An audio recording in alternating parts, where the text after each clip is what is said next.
And we're on. Well, good afternoon, good morning, or good evening, and welcome to the Blurring the Lines podcast. This is episode 213. I am, as always, your host, Peter Nikolaidis, and joining me, as always, is my co-host, Adam Bell. Hey, Peter, how you doing? I'm doing well, but I'm doing doubly well because we have not one, but two very There's special guests today. twice as We many of us have today. twice as many of us. That's right. So we have, excuse me, Jerrod, aka Savage Daddy Gunning, and Dustin Smith from Atomic Ninja Studios. Gentlemen, welcome. Thank you. Hello, Welcome. how are you?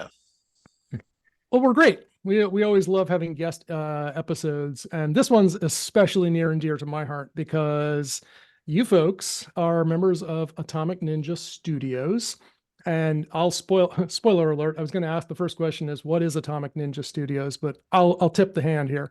Atomic Ninja Studios publishes adventures, modules, one shots for the Savage Worlds role playing system, which has been my favorite RPG since COVID. Prior to that, my favorite had been Deadlands Classic until I woke up and saw the light and I was like, oh, wow, it doesn't have to take 15 minutes to cast a spell. That's awesome.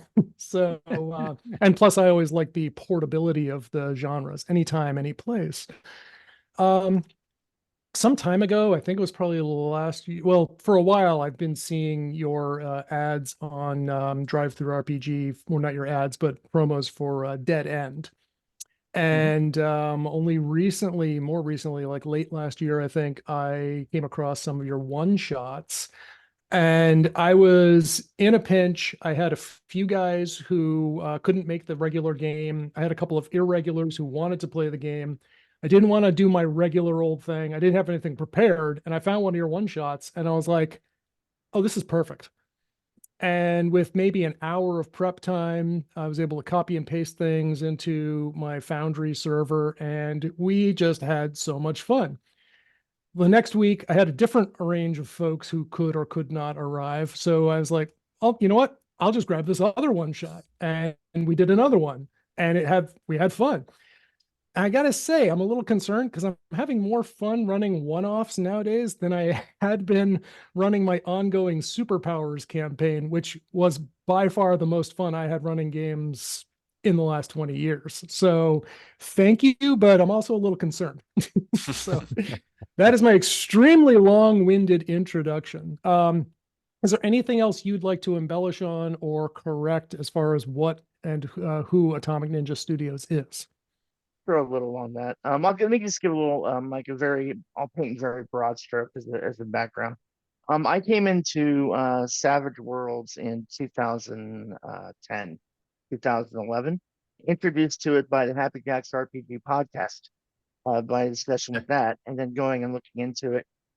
Then started taking bi-weekly or bi-monthly, every other week. There was a meetup here in town, and I live in Las Vegas. So there was one down on the old Vegas Strip, which we call Fremont. That was a local con board game tabletop. So I started playing there. Um, Huge zombie fan, so I started with some zombie material from Savage Worlds. But at the same time, my daughter was 8 at the time. She was way into My Little Pony. So in order to get her involved more in role playing, because she was like, I want to come to these events and hang out. So I posted a My Savage Worlds little My Little Pony adventure on our bulletin board for people to sign up for it. And literally use the characters, use Savage Worlds, came up with a very quick, easy story about cupcake justice, and posted it. And that's where I got the moniker Savage Daddy, because a couple of people on the post replied back, "Oh yes, I'll attend," and "Oh, how sweet, he's a Savage Daddy," because it was a Savage Worlds thing. So that's where the name comes from. A little bit after that, we started the Savage Worlds GM podcast in 2010, 2011. So I guess around the same time. That ran up until I want to say 2018, and it was a weekly 1 to 2 hour discussion podcast. The channel's still on YouTube, although we haven't done any live streams or updates for that. So if you want to go check that out, there's some resources there, because it's 3 of the 4 members of Atomic Ninja, and myself, Dustin, Dave, all sitting around, old man grognarding, talking about how to implement Savage Worlds. I So, mostly complain about Star Wars. yeah, it makes some other complaints. There's some good content there. There's also a series of one-shots we called Savage Saturday Nights that we did for about a 6-month period, where they're different. It's kind of the impetus and inspiration for the One Shot Wonders line. Was, hey, let's do some kooky, crazy, what weird one-off can we do, since it really doesn't matter. And that sort of rolled into, that's kind of the inspiration and impetus for that. Excuse me. There's also a product available from Atomic Ninja Studios called Savage Daddy's B-Movie Bonanza. Yes.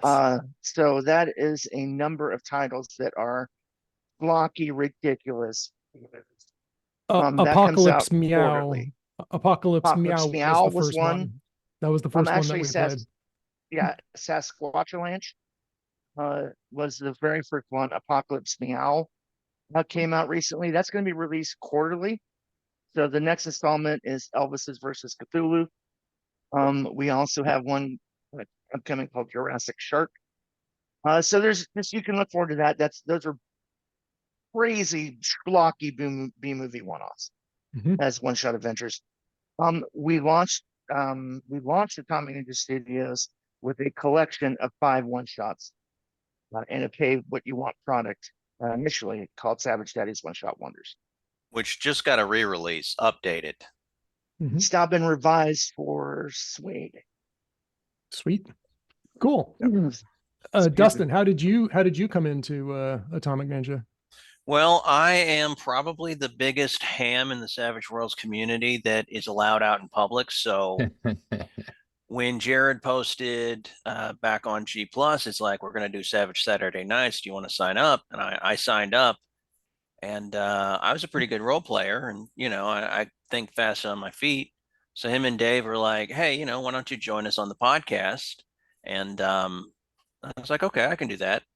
And Jerrod was like, so I came in and I did a few episodes, and then Jerrod was like, hey, why don't you just stay?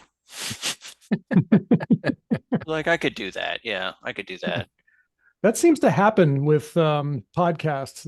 That's how people get. I mean, I have been a guest and then become co-host on podcasts, I think on 3 different occasions. So careful if you ever volunteer to be a guest on a podcast, you don't know what you might be getting into. Yeah. So I don't remember we touched on that. When was the first Atomic Ninja publication? When did that come out? I want to say 2018. Okay, so it's relatively new. 18 or 19. We ended up releasing, the Suede, I believe, was released at the end of 18 or the very beginning of 2019. Yeah. Yep. Because we were developing Dead End, our gritty zombie survival horror setting at the time.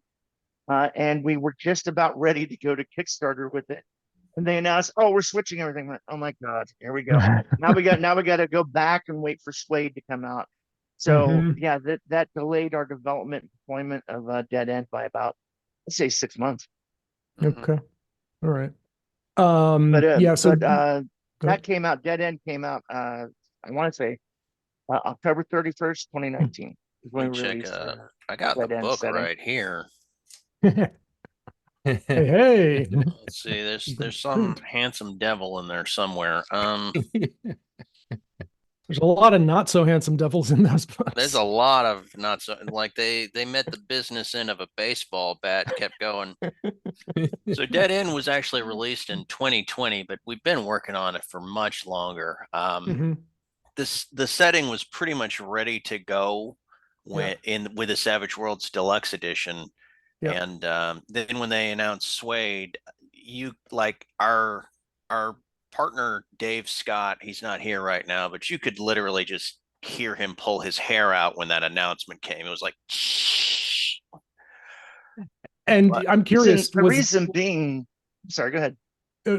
Curious, so was that announcement, was that just the public announcement, or as swag or licensees or whatever your agreement is with Public, Pinnacle, yeah. do you get Public. any, you don't We get any don't get advance private. We don't notice? really Yeah. get private advance notices of aces.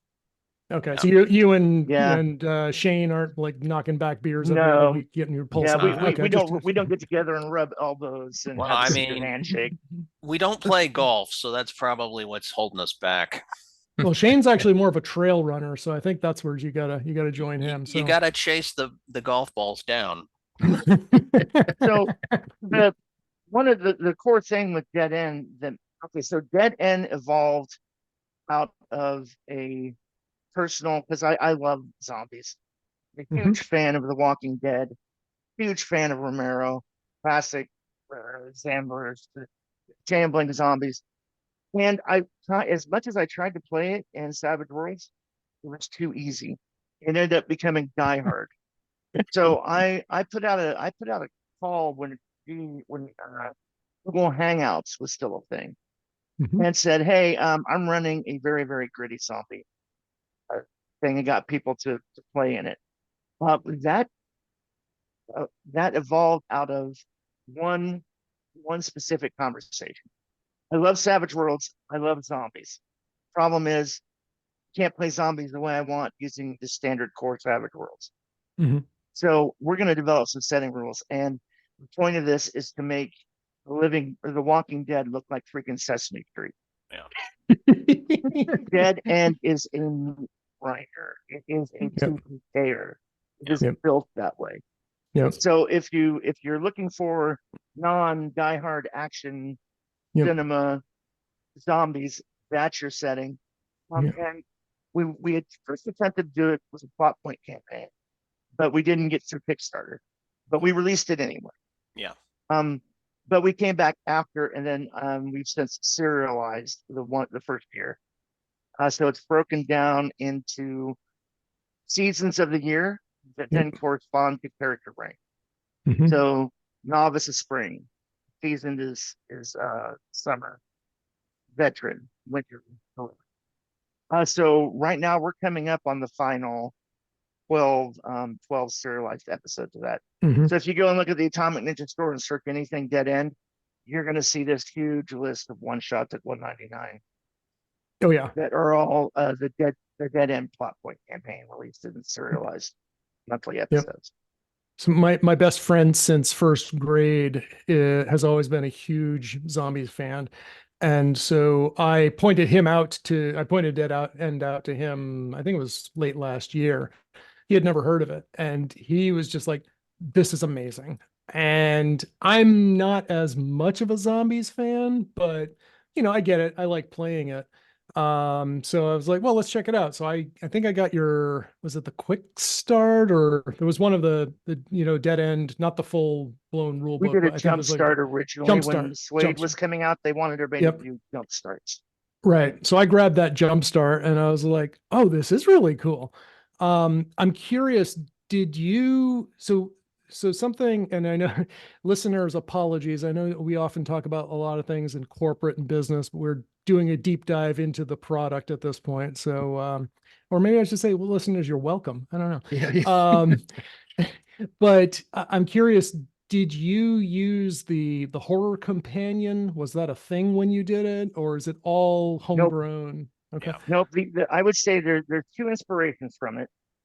That we were starting to use when we were starting the G Plus or the Google Hangouts game. At the time, there was a setting called Realms of Cthulhu from Reality Blurs. They're no longer, well, I don't know if they're nice, but they're no longer actively publishing. And they haven't been, I don't think, since like 2014. But that is a Cthulhu-esque Savage World setting. So it has a little bit of a detective feel to it and some other things. And what you would expect, madness rules and stuff. So no, we didn't really use the horror companion. There's some inspirations of it from the sanity, but they're more hindrances. We call them derangements. They're built into a mental humanity sanity thing system that we created around it.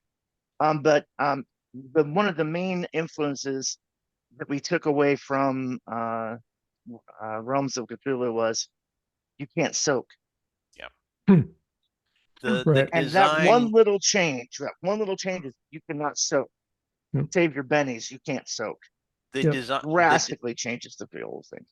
the design philosophy behind Dead End was based in, we were sitting there watching all the Savage Worlds GMs move the game to be player facing and always giving grace to the players, and then everyone complaining that this only works for pulp and you can do anything you want. And so we kind of took that as somebody throwing the gauntlet down. And if you've ever been in a Jerrod gunning game, he will kill you. Your player character might live, but he'll kill you.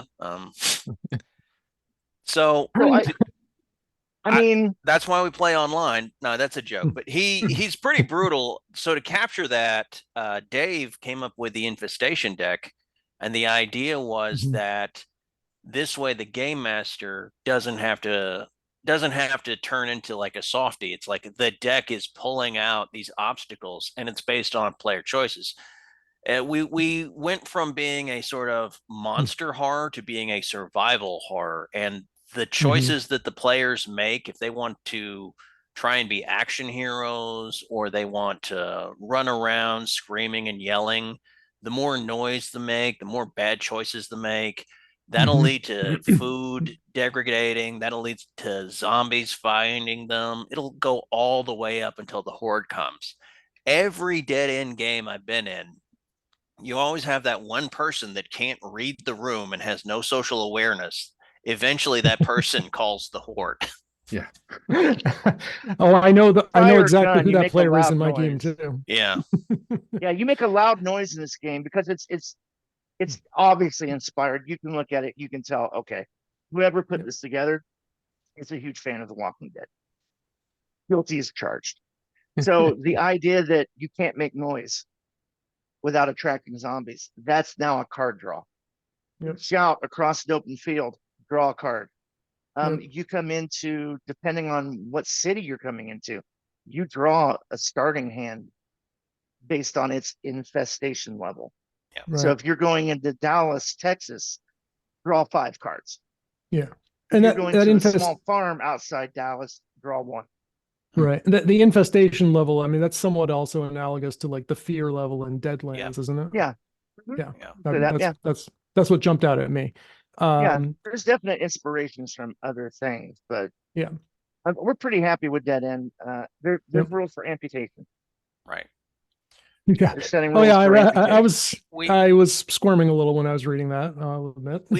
We have outside of not being able to soak, we have something traumatic damage. It's where if you try to make a natural healing roll and you fail, it can kill you, and that sort of apes off of infection. Yeah, like gangrene.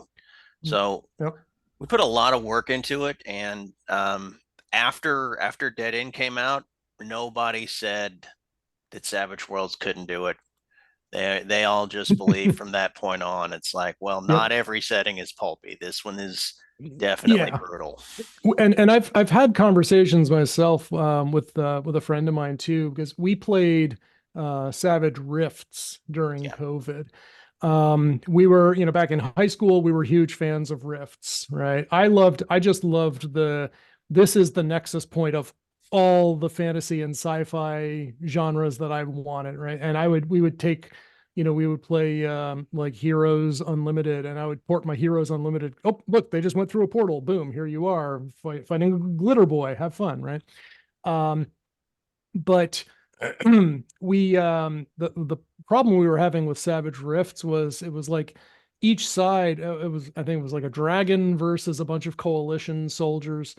And, we were both doing colossal damage, but all we could do was like move each other around the board. Yeah. Nobody was actually taking damage. It was just like a hockey fight. And I advised my friend, I was like, well, we can change that, right? You can modify things. You can give bennies to help the characters soak here. You can, like, the GM's call, right? But to your point about making it the infestation deck, it reminded me of my days as an IT auditor, where I'm like, look, dude, I don't make the rules, but the checklist says you got to have this level of security on your firewall. And if you don't, I got to write you up. It's not me, right? Yeah. So that's I couldn't help thinking of that when you're, talking about the infestation deck. Oh, that's Well, the general idea. Here's the funny thing. Okay, so here's the impetus of the infestation deck, and I'll be very brief. I'm not a TPK GM. I'm not an adversarial GM, but I do have a certain approach to running a game, and that is, it's my job as the GM to present the world in a logical, consistent fashion, and the player characters' actions generate reactions. So I'm not necessarily going to send a bunch of marauders after them just to screw with them. However, if they walk into a bar and they punch a guy, pulls out a shotgun and blows your head off. Yeah. Holy crap, what? It's what this character would do. Yeah, it's what my monster would do. Yeah. So I'm it's the my job to role play the NPCs, excuse me, and the world as consistently and realistically as I can. Now Mhm. that comes down to a lot of GM fiat. Yeah. Because I'll just share a quick little story. Had in our playtest games before we published the game, had a group that had an RV that they stole, roll up to a gas station with 5 people surrounded by zombies stuck on the roof, and pull up and let them climb in, and then drove away. Not one player decided, hey, I'm going to keep watch. They told them about all the guns and everything they had in character. Now, I'm not the GM that goes, are you sure you want to do that? Well, okay. So everybody's going to sleep? Yeah, okay, great. That's actually would show up and they go, okay, so where we left off, and went, oh, hold on. It's been a development. You wake up on the side of the road, all tied together with thick rope and you're on skivvies, and you each have 1 wound and the RV's gone. That's GM fiat. That's how I roll. That's how you do dead end. A lot of GMs may not have the courage to go like, oh God, I don't want to. So that's what the infestation deck is there for. It's there for to reinforce the severity of the world on the players without the GM going, hey, it's not me, man. I didn't kill your character. For me, it's more, it's not so much that as I generally get attached to the characters and I don't want to kill them. I don't care about the players. I think Jerrod, correct me if I'm wrong. Am I the only one that went through any of the playtests and they didn't have a character die? No, Dave made it all the way through. Okay, cool. But his character made it all the way through. But there were a lot of people. Listen, I cycled through a lot of players. Yeah. Because they showed up thinking, well, I can die hard cowboy this thing. And went, screw this, man. This isn't the game I want. I'm like, listen, I told you what it was when you said you wanted to play. That's fine. It takes gritty damage to a whole new level. Yeah. So let's switch gears a little bit and talk. I think I know the answer to this question, but is this anyone's full-time gig? Is it just are you a bunch of part-timers or? That's all part-time collaborative. Yeah. Yeah, I figured. I'm just curious. Did you structure it as like an LLC? Is it a corporation, or how do you do it from a business standpoint? Ideally, it should be an LLC. Right now, it's a Nevada partnership. Yeah. Okay. All right. And I know the answers, but for our listeners who may not, how do you market, produce, and distribute your stuff? Right now, so if you wanted to ask what the business model was, the business model is there is no business model. Well, all right. So there is one consistent business model practice. All sales, not profits, all revenues go back and are reinvested cyclically. Nobody pulls anything out. There is no marketing budget. Everything sold through drive-through, the proceeds from that go into a fund that sits there, and that's what we pay for editors, artists, layout, anything to develop anything new. Right. Everything goes back in. And I can make more at McDonald's than than the whole company makes. I can make more working a regular counter shift at McDonald's. Yeah. The- I mean, it's a This is labor of not a love, right? booming. Yeah. It's not. This is a project, passion Yeah. project thing. So Yep. in terms of operations, we use third-party digital marketplace, which is One Bookshelf or Drive-Thru RPG.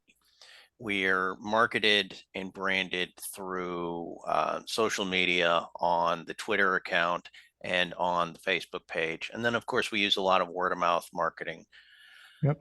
We also have Discord where we have the group, which you're a part of. Mhm. That's sort of how the model works. And like how Jerrod says, is whatever profits we make go back into the business to pay. We use third-party contractors for our layouts, our editings. Mhm. And it's a little bit controversial in some circles, but we adopted AI. For the longest time, we were using like free stock resources, or we were Mhm. purchasing, and we'll still purchase stock art from time to time. But in order to put out the volume of artwork that we have, Mhm. we'll use digital or AI art to sort of fill it in. Interesting. Okay, because I that is controversial. It's also very appropriate. I mean, we've touched on AI a lot. So a little background about us. Adam, he owns a managed services business, and I work as an information cybersecurity Right. professional. So AI is definitely, a hot topic around what we do. But I know for a fact, like there's one lady who plays in our games who's an artist, Mhm. and she absolutely bristles when I do AI anything. Right. And I'm like, I'm sorry, but I needed a picture right now, and I was able to go to Dolly, say, "Give me one of these." Yep, that's good. Go. I needed, it's like I needed this on 5 minutes notice. I didn't have time to commission you for this project. And, Well, you and know, so- the more than just that, um, it seems to be people on the issue of AI art are entrenching themselves and they're Mhm. taking it to this massive extreme. Like, Yep. if you're going to put out products that use AI art, you're still going to need artists. Like, you Mhm. still will generate the art, and from time to time, you're going to need somebody to fix it because the machine does not have the sort of sapient bandwidth that it takes to recognize what's happening. So you'll Yep. still need an actual legitimate artist to fix it. Yep. However, at the other end, like you said, you can't wait 6 months and send 24 emails or respond to their Twitter posts that are complaining about random stuff, saying you can't just go on random social media accounts and say, "Hey, listen, I paid you half up front. Why is it so late?" I'll share an early Uh, story. So, yeah. here's how I feel about it. And I think Dustin agrees. I think we all agree on our position on AI art. It's still different than Adobe. It's just a tool. Yeah. You had the same mock from the artist community when you came out with After Effects Yeah. and Adobe Yep. Premiere and layout, graphic layout. Everybody, oh my God, this is going to ruin the industry. No, it's not. It's a tool. Yeah. Evolved. Just Yep. evolved. And I'm I- going to say this too. Like it's not as simple as, oh, give me this great thing that's exactly in Yeah. my head and spit it out for free. Got close to probably about 2,000 hours in just learning how to properly tell Yeah. to get something close to what I want out Yep. of AI. And you still can't get there 100%. We still probably have about a 10 or 20% cost to have artists take something we've gotten up to a certain AI level and then correct it, Yeah. reshape it, and redo it. We still love artists, and it's a matter of cost and time constraints. It's like, it's Mhm. not personal. We actually like them. We just have a product. It's like, we got to make Yeah. the hot dogs. Yeah. I mean, it's a business decision in the Yeah. end. And Like- I agree. Like I have repeatedly for the past year, I have been saying AI is a tool. Yeah. It's a very powerful tool. And if you point it in the wrong direction or just, set it and forget it, you'll probably regret it. Yeah. But I use it myself. I had to publish a security advisory recently, and I just wanted it to check my work. And I was like, here's what I got. Check it. Make sure that what I said about these vulnerabilities are correct. And it went out and it hallucinated, and it came back and it gave me responses on 2 completely unrelated security posts. And I was like, well, I'm glad that I'm one of the guys who checks his work. But it's not unlike the picture of an elven ranger I asked it to create about a month ago, and he had 3 hands. Yeah. So Yeah, it's a tool at the end of the day. And here's the thing, I don't know if you've noticed. So I think anybody who takes a look at an Atomic Ninja Studios product is going to see very quickly that we hold ourselves to a very high production standard. Right. This isn't black and white graphics and laid out on Microsoft Word. It's professionally laid out, and we are on a schedule. This company has not missed not one monthly release since it started 5 years ago. Yeah, there has been a one-shot wonder on the 15th of every month without fail. They're ready and waiting. and Jerrod's done the lion's share that of doesn't that. happen. Yeah. Well, no, that's awesome. Everybody's contributed. I mean, we all do different things that serve different functions. I don't need the diva praise for it all, but I am saying this: it's one thing that we're all four committed to. Right. Hey, rain or shine, doesn't matter what's going on in your personal life, get it done. Well, we can toss you an MVP Benny, and if you have common bond, you're welcome to share it with your fellow ninjas. So, have you guys ever thought, or maybe you did, I don't think you do though, of porting your stuff like pre-gen, porting it to Foundry or Roll20 or Fantasy Grounds? We've had some discussions. Yeah. Discussion. It's a technical issue. It's if we really had if we had a relationship with someone that was technically sound enough and that we were certain they would be able to get it to the level of quality that we want and we need within the constraint of price, we do it. Right. That's the trick. And I don't know what they are. I mean, I know I have a budding relationship with the company that Pinnacle is using to do their ports for Foundry. I have zero idea on the cost and the timeframes, et cetera. But I'm happy to make an introduction if you're you want to talk to them if it makes sense. It makes sense. That sounds awesome. Keep it in mind. I personally wouldn't. I personally am hesitant to do it for one reason. I don't have any control over whether macro works. And if you take a look at any of our settings, one shots or otherwise, we would have to build an Atomic Ninja Studios module just for it to program and account for setting rules like pay it forward or that requires a level of programming that the only way I would feel comfortable doing it is figuring out how to code it myself. So that I can support it when it breaks. And I've had Foundry break on me on numerous occasions, and I'm looking at it and I'm like, why am I seeing XML code here? What is this, JavaScript? What the heck? So here's the thing: I originally did that with Roll20. Roll20 was new, and we were doing the Savage Saturday nights and the online gameplay. I figured out how to write easy little macro text to make things work the way I wanted to. However, they were constantly breaking because Roll20 would make changes in the source code. Bingo. And then, I just broke in the middle of the game. Listen, guys, I don't know why. Go grab you guys. It's probably safe to say we've all been there. But if anything, we would need, if we were going to do anything at all, Peter, to be 100% transparent, we would create our own Foundry system just for. We would code our own Foundry system.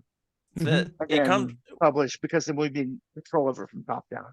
Some of our one shots have really, really bent the system. Very much so. But don't you think though? I mean, in my experience playing Savage Worlds on Roll20, it's all a hack anyway, right? I mean, there's no the deck support, and you guys probably know me by now, like I don't generally pull punches. If I see crap, I will point out crap. But Roll20 was not built with Savage Worlds in mind, right? No, It was built no. with D&D in mind. Yeah. So its support for Savage Worlds is mediocre at best. And you're talking to someone who played, Deadlands Classic on Roll20.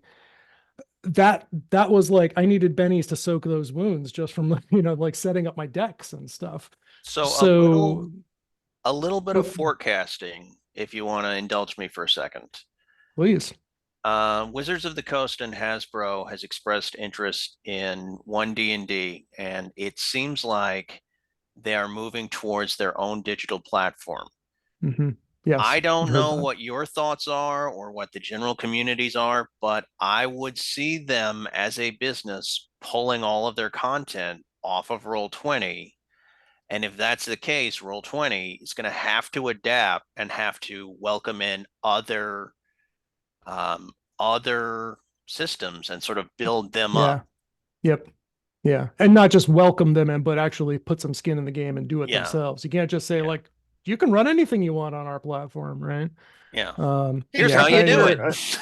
I think Dustin and I and the other members of Atomic Ninja, we're in a rare breed because we're 100% theater of the mind Yeah. role-playing gamers. I don't need Mm. maps and minis. I don't Mhm. need maps. I don't need minis. We right now run full games in Discord, just Yep. using Discord chat, not even screen share. And everybody rolls dice because if you need to cheat at a role-playing game, then you've got bigger problems than I need to worry about than you cheating your dice roll. That's one of the things that I'm liking now, like playing role-playing games as an adult as opposed to when I was a kid. When we were kids, we couldn't trust each other. Yes, everyone's fudging dice, and like Yeah. we're out to the DM back in the day because it was Dungeons and Dragons. The DM was out to kill the characters, and like so it's fun playing with a bunch of relatively mostly mature adults on occasion. And But Savage Worlds Savage Worlds does a great job of supporting theater of the mind roleplay. Mhm. Because think about it, you have range penalties. What are they? Medium, long, short, medium, Yep. long, extreme. You Yeah. don't have the regular penalties. You know what an inch on the tabletop is in the real world? It's a yard. Yep. So you can make those estimations. How far is the thing away? Oh, it just broke through the door at the other end of the garage. It's a And it plot hasn't appropriate distance. Yeah, Yeah, plot appropriate exactly. distance, plot appropriate damage. And Yeah. the thing too is you can just go as a GM, you can go, hey, whatever's in this room, I've just described this room. You'll get this all the time for people who are used to maps and minis. Well, Mhm. is there a wrench in the room? Do you want there to be one? Mhm. Should there be one in the mechanics garage? Yeah, okay. You don't need to ask permission. Just make a declaration. I'll let you know if I've got a problem with it. Yep. Oh, I pick up the wrench off of the workbench and back its head in. Great. Yeah. Give me a roll for damage and fighting as an improvised weapon. Go. That's one of the things that we like about Suede is like, is there a wrench? No, but I think there should be. Here's a Benny. Yeah. And like, oh, there's or- absolutely a wrench. Sure, there's a freaking Or tool I don't chest know. for a wrench. I don't know. Give me a notice roll. Yeah, that was the other. That was exactly Yeah. where I was going with that. It was like either that or maybe there is. Yes. Oh, sure Yeah, there. there's tons of ways to play it. So What is Dead End your best selling product? Do you keep metrics on stuff like that? Do you track success or conversions, anything like that? One Shot Wonders is different. One Shot Wonders is our best selling product line. Mhm. If any one shot, see, we have Dead End, we have One Shot Wonders, we have the B Movie Bonanza, and we have the mini settings. Yep. What about, and does Goblins and Gearshifts fall into one of those? Is that the mini? Goblins and Gearshifts is actually Forthcoming. forthcoming. So there's a little bit of stories about Goblins and Gearshifts. Let's hear them. So here's the deal. Back when we were on the podcast together, we were brainstorming up settings and such. And so like I got really into it and all of a sudden I just started typing it out. And this is back when we had Deluxe. And so I handed over to the guys and I'm like, here's my idea for a setting. And they're like, okay, we like this, but we really got to work on Dead End. So we worked on Dead End. We tried to fill up the one shots because we have a queue. And I was like, you know what? I'm going to start. I kind of snuck this in on them.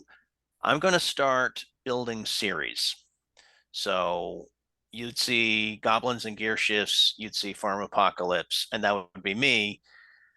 And it was my way of kind of creating the mini setting before we actually combined on the mini setting. Mm-hmm. So Goblins and Gearshifts got over because it's funny. Like you'll see the jokes in there. There'll be a lot of tongue in cheek, but then there's a lot of horror elements. And I took the setting and the world from before, and we just kind of started stripping out Savage Worlds Deluxe. And then Jerrod took a look at it, and he's like, you know what? Let's add a little bit more of this quirkiness in here and randomize it a little bit more with the chaos. So we've been going back, and as I've been writing the one shots for and sort of filling out a little mini campaign, I don't know if you've noticed or not, but all of the one shots have a sort of connection to them for Goblins and Gearshifts. We've also been going out and fleshing out the setting and the world and adding more setting rules and more depth and flavor to the actual world and the history of the world. The basic gist of it is, what if Fallout happened in a Tolkien-esque world? Huh. So you have a magic bomb, and the magic bomb is based more on Taoism than anything else. Like in the tradition of Taoism, the material world is filled with intention. And that's how magic works in Goblins and Gearshifts. You have the intention, which gives the actual object or what happens its properties. Mm-hmm. So when the magic bomb happened, what it does is it rips all the magic out and then it shoves it back in, and everything is broken and chaotic. And that's where your crystals come from. The woo crystals are magic that is leaking out of materials, and it can be ripped off and ground up and added to chemicals or put in machines, and this can be converted into new objects. And the desert that you're crossing, whenever the magic leaks out of something, it just collapses. So you're walking around in this desert, which is actually the ruins of civilization that all the magic is spilled out of. Deadland. What is it? Was what? How did you describe it? Was it D&D meets Mad Max or something? Lord of the Rings meets Mad Max. Yeah. The way I describe it goes, so this started as a challenge on the Savage Worlds GM podcast. We live on one of the episodes, we went, hey, anybody in the chat, we can tell you in 2 seconds, 2 minutes, we'll create setting rules and everything. Pitch it. And somebody pitched Magic Nuke.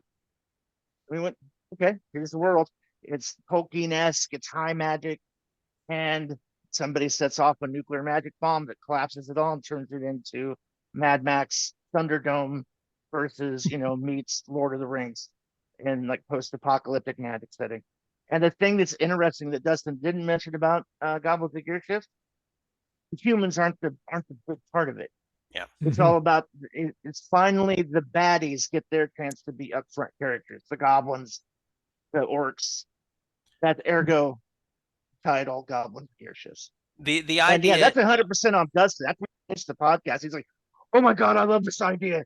Yeah. So the idea of it is that in a Tolkien-esque world, you defeat the goblins and the orcs and you banish them out of the civilized kingdom, right? That's just what you do. Well, what happens next? You have these giant kingdoms. Eventually, they're going to butt heads over something. And without the goblins and the orcs and all of those like armies, because they're all out of nowhere, the two kingdoms of the pretty ones, or like the elves, the dwarves, and the humans, they come into conflict and they blow each other up. And then the goblins and the orcs and the mystical creatures, they're like, what happened? They're like, where's everybody? Yeah, this is how I would pitch it.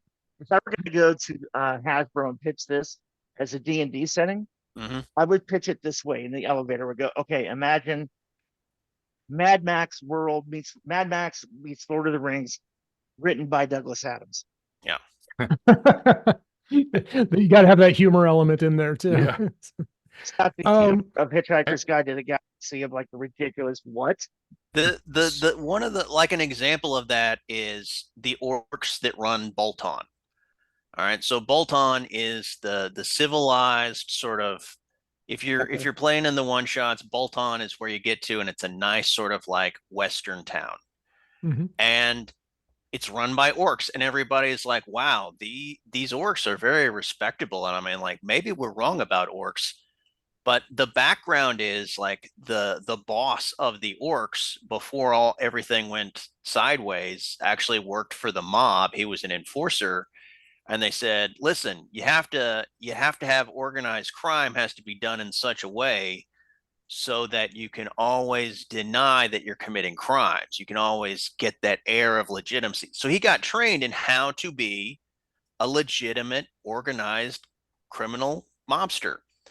And then the apocalypse happens. So in order to actually be a mobster and a gangster, he has to create a civilization that he's in charge of that now he can create this veneer of legitimacy over. So it's like, oi, right, so here's how it happens.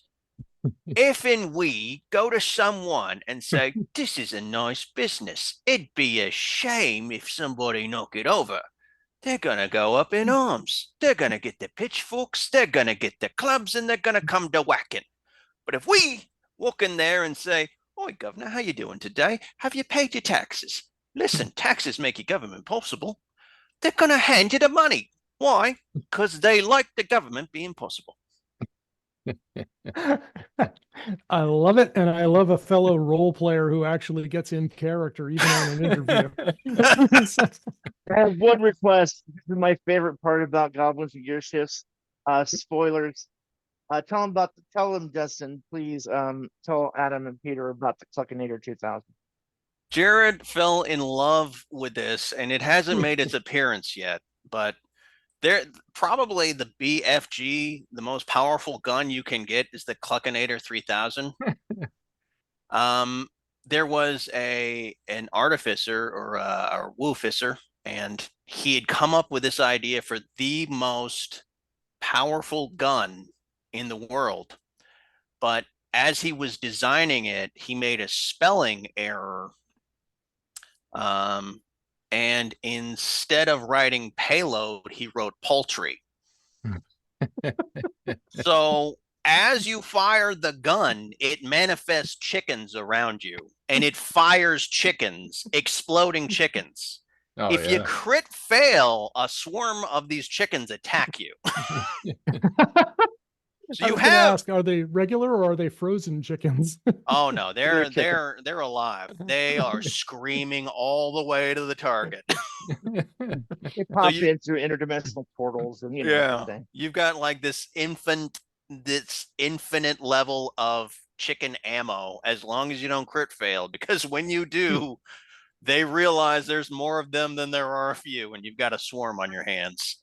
If you happen to be driving a Woo-powered engine dirt buggy across the desert and you crit fail your driving roll, it becomes a giant floating duck for 1d4 rounds. Yeah, it transmutates. I mean, it transmutates, or everybody in the vehicle shrinks down to super tiny or massive. There's random magic throughout.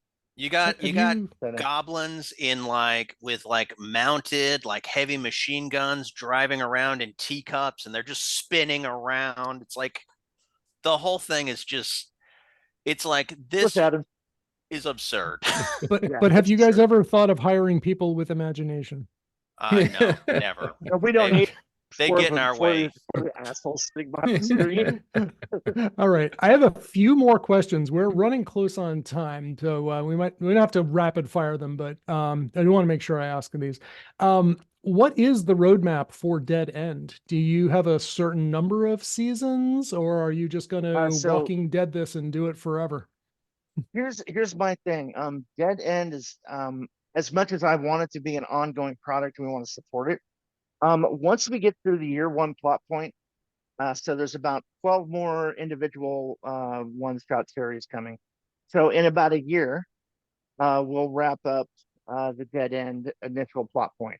It takes the characters to the first year. I do want to come back and touch certain micro campaigns, doing like a mini or a micro campaign release for it. Because it may be like, individual one shots for like Halloween. I've got an idea for a Halloween one shot We've got a this lot of year. different locations. Here's the thing about the zombie apocalypse. It goes on forever.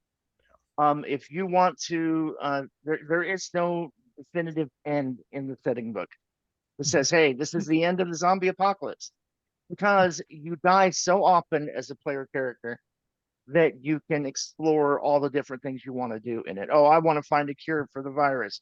Oh, I want to set up a survivor community. Oh, I want to do this, that, and the other. It's all there in the book. And there are certain things that when we were writing the Gazetter, there are certain characters in there, named characters in different areas across the country. We've tried to include little peeks into them in the plot point campaign with the DRT group, the Jackals faction. There's a certain tale I want to tell about the Pareto and the Daymore. It's a cult that's in Dead End, but we might come back and periodically, once a year, drop a mini campaign on it. But there's not going to be. Is there going to be a Dead End Part 2? No. Because fear the dead end, Daryl the dead end, yeah, there's dead not end going in to be. Europe. It's not going to be the ones who survive their soap roll. There's not going to be any of this ongoing, because it's not a franchise. It's not a comic book. It's not the TV show. It's a setting. Unless of and course it's you a want to pretty license open it. world. Yeah. Well, Netflix, call was all us.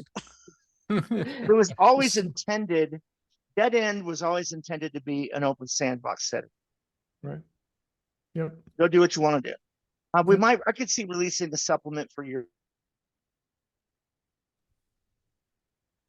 Do you or would you make any products that do require the companion books, like superpowers, horror, fantasy? No. Some of our one shots work best with them, but we do our best to avoid that. I think Jerrod's. Jerrod, you're mute again. Yeah. I think we might have lost your audio again, Jerrod. But we can say Jerrod was shaking his head no. It's like, yes. You got another update in there. Okay. There you are. So yeah, it just keeps switching me on and off. No, not really. Okay. We try to cling as close to core as we can. Yep. Yeah, I noticed that too, because like I ran a couple of your fantasy ones, Bone of Contention and Fall of the Mad King.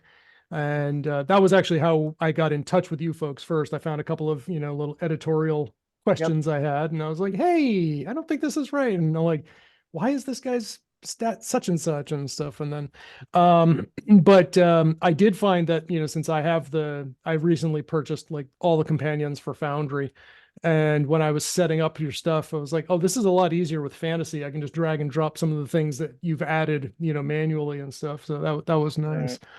Yeah, I mean, we'll use them. So like in a couple of the one shots recently, you'll see, hey, in addition to 2 modified, or in addition to these rules from a horror companion, but we will paraphrase and reprint them. Yeah. So you don't have to necessarily go buy the horror. No Resistance comes to mind. No Resistance is the one that I came up with. I designed it to be as a funnel. And it was I was banging my head against the wall, and Jerrod helped me out with this. It's like how to get the language right so we could have the slaughterhouse rules without copying, because to make it feasible. But pretty much we went with the slaughterhouse rules as close to that as we could get, because No Resistance is intended to be a funnel. Like with the pre-generated characters, you have like the base stats, and then like a template for each one. So you could just, if the character dies or goes insane, you can just move down or move across to pick up a different one. But because it's using that type, and you're going to go insane or you're going to die because it's so brutal. That's how we sort of work that in there. I also look at too as a bit of marketing for Suede's companions. So if you take, for example, take a look at the Aegean Syndicate, the action one shots. you'll Yep. notice that it says, hey, in addition to a modified rule from the Superpowers Companion. And for those people who are interested, the Aegean Syndicate, the action one shots, those are basically they've got John Wick level Savage World rules in them. Yep. For Shield and Gun Fu, and we've created some ass kicking action stuff. But I don't see a problem with saying, hey, this uses the deaths and defeats from Superpowers Companion, that setting rule, with a slight twist. Yeah. And to me, we're giving credit. We're not just stealing something, but at the same time, we're not just lifting it either. Yeah. You So can't use to the me, words it's verbatim. well, not only that, I think we're pointing to Yeah. to me, it's drawing awareness to the fact that this product exists as well. Because if you've never held the Superpowers Companion, you get a one shot from us. And you go, wow, I really like how Death and Defeat work. Oh wait, this comes from the Superpowers Companion. Check it out. Got it. I think you might have just answered my next question, but do you have, so it sounds like the Aegean Syndicate, is that a John Wick style, or is that just you just wanted to refer John Wick, or use It's that as a definitely got reference? John Wick. It's definitely got John Wick style stuff in it. But it's it's more like have you ever seen the TV show Leverage? I have not. So how about the Expendables? Flies Stallone. So Yeah. the Aegean Expendables Syndicate. was the Expendables has been a recurring. I ran an Expendables one shot. It turned out to be a 4-shot because it kept going. But Yeah. So essentially, the the Expendables they ended up getting hired to go fight a Terminator in the jungle yeah, there you go. and Yeah, get so swarmed by aliens. the Aegean Syndicate one shot is an introduction to basically imagine international James Bond-esque CIA MI6 teams, but they're really kind of run like the Expendables. It's that level of high action, Okay. gun fu. Their Atomic Ninja, like the four of us have come up with some new setting rules on pretty much on the regular for the one shots. And there has been some talk in the past about maybe just combining them all into a PDF, but that's a little bit further down in the development line than we're Okay. at. And they keep evolving over time. Pay it Yeah. forward will take a turn. Or some of the fear ones have taken a turn. Like, wait a minute, hold on. No, if you fail a fear check, you should just be stunned. This Yeah. should be the effect of failing it, not recovering from taken. Now you're Right. stunned. But So that was it changes so much from one shot to one shot that to put a collection together. Yeah, well, I notice you reference in most of your one shots, like, we use the following, setting rules. These are, what's like this and this and this are appropriate, along with the Atomic Ninja Studios setting rules below, Adrenaline Yeah. Junkies, Death and Defeat, no finishing moves, et cetera, et cetera. So, my last question then was, do you have a setting that is based on or analogous to Samurai Jack? Oh, I think that sounds I don't like know. a You want one? pitch. Yeah. I do want one, and I'm All too lazy right. to make Want my one? own. Well, we do have Shonen Ketsu, which is my love of Studio Ghibli, but I don't think we have anything for Samurai Jack. However, we can cook, we can cook something up. I mean, you know what? I've got something that may scratch that itch. I was gonna say you got we're- 28 days until June 15th. What happens to June 15th? it's a Well, the holiday. 15th. Well, the 15th, you release a new one Oh shot no, every month. this would be this would be a setting. No. Yeah. This would be a setting, not a one shot. Yeah. I'll just put it this way. I've got something in the martial arts anime space that's been keeping me up at night for about a year, and we're at the process right now of internally playtesting it. Okay. We've played around. We have varying interests, and I tried to introduce some anime based rules. Like if you've seen the one shot Isekai Lumberjacks, Yeah. I try. I have it. I haven't actually looked at it, but I got it in one of your bundles, I believe. I think you might like it, especially if you're an anime fan, because the setting rule in there is anime logic. If you hit hard enough, as in you get multiple raises, you actually cast the havoc power and knock the people around you back. Well, it's similar to knockback from superpowers, right? Yeah. Yep. Yeah. Yep. But it's just mechanically, it's a way in which it can happen Yes. organically, and you can't control it. So it's like sort of like the whole power scream and, use your tactics. And then, like everybody, like you have the arcane background gifted because you're an anime protagonist. Like, Sure. so that one was I think really that go ahead.